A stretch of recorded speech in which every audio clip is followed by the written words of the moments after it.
Hello and welcome to part 2 of the Supercar project. Obviously the first thing I need to do here is get the car clean and also the rest of the garage so I've got room to work on it. Won't be thrilling viewing, so I'm going to put it into time-lapse to speed things up.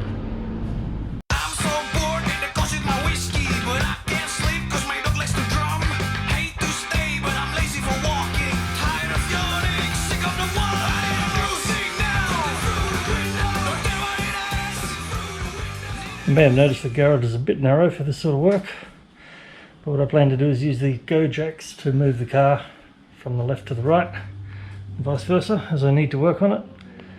And unfortunately I'm pretty sure one of these is broken, so I'll have to figure out which one and get one extra. So naturally the broken one is the one with oil all over the label. And the next thing I want to do is get a pump onto these tyres, see if they're going to remain usable for the time being.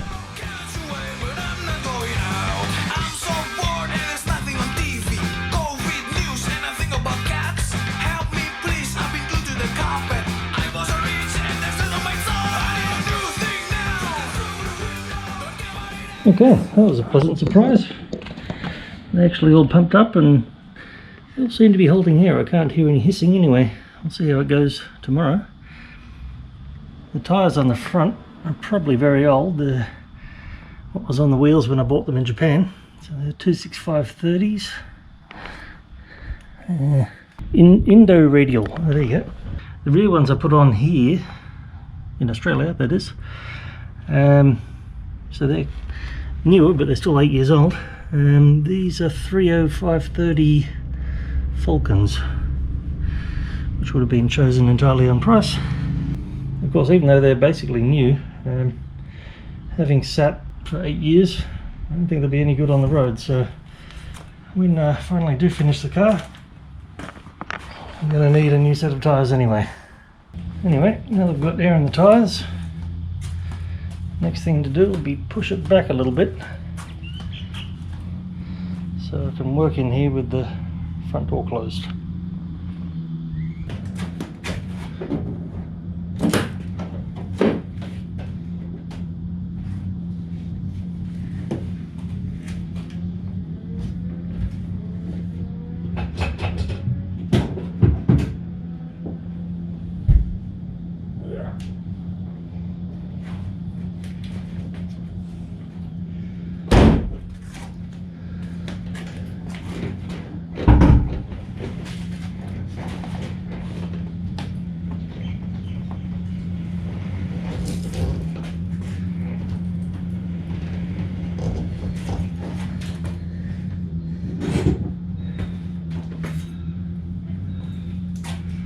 Alright, that went really well.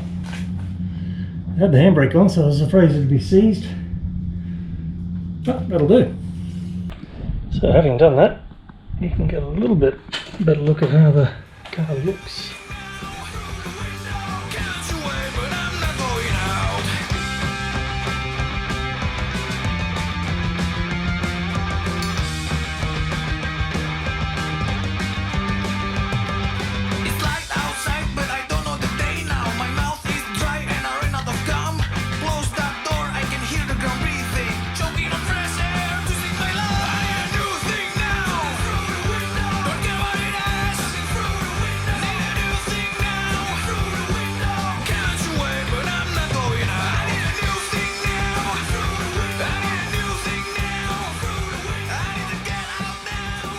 So, still need a bit of imagination to think how this car's going to look when it's finished.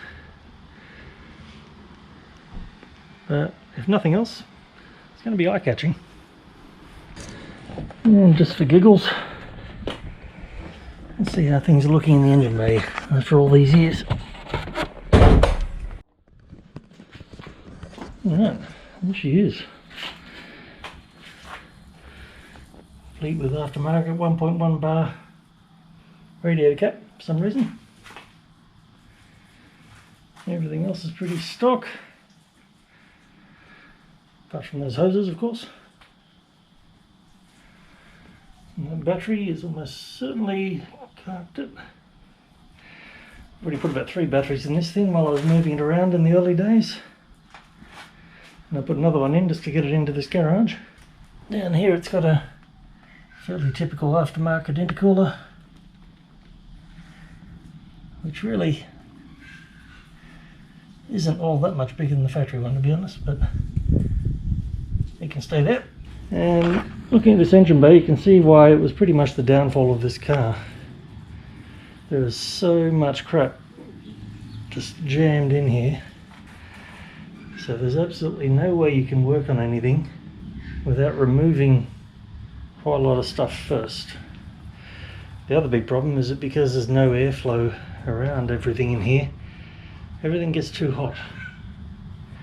And they're famous for having air conditioning fail and lots of other electrical things fail just because it was so hot in this engine bay. The non-turbo versions are quite a lot better because there's just that much less stuff and no hot turbos in the engine bay.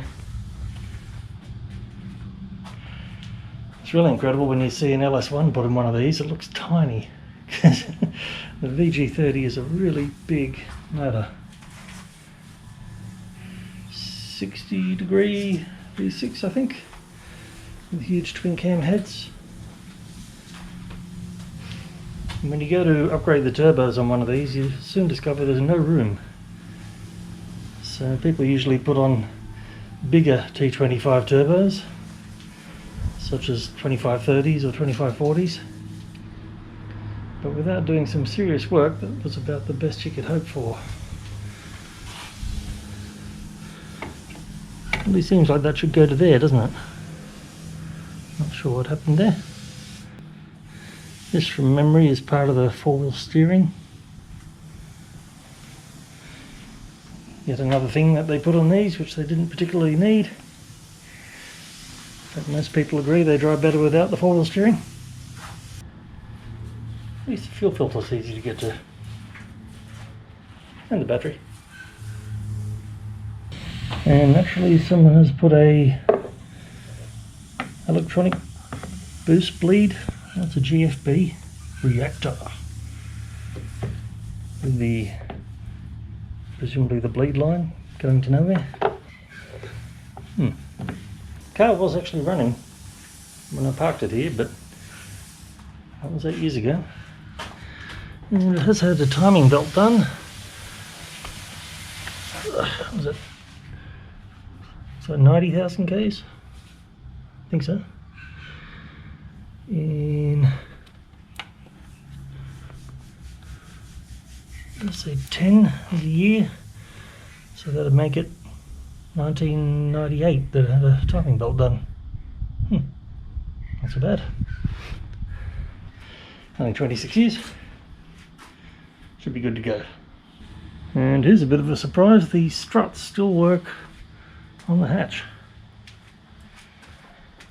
There's the other tail light. And this is a template for the perspex that'll go over the headlights. And look at that.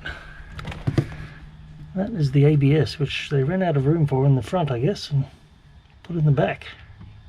Nuts. And here's the evidence of all that spray foaming I did. There's a lot of it. Anyway, I think I'm going to leave that there for today. Next up, I'm going to give it a really proper clean because we've only got the top layer of dust off. And then I'll start working on the fine finishing. Thanks for watching. See you next time.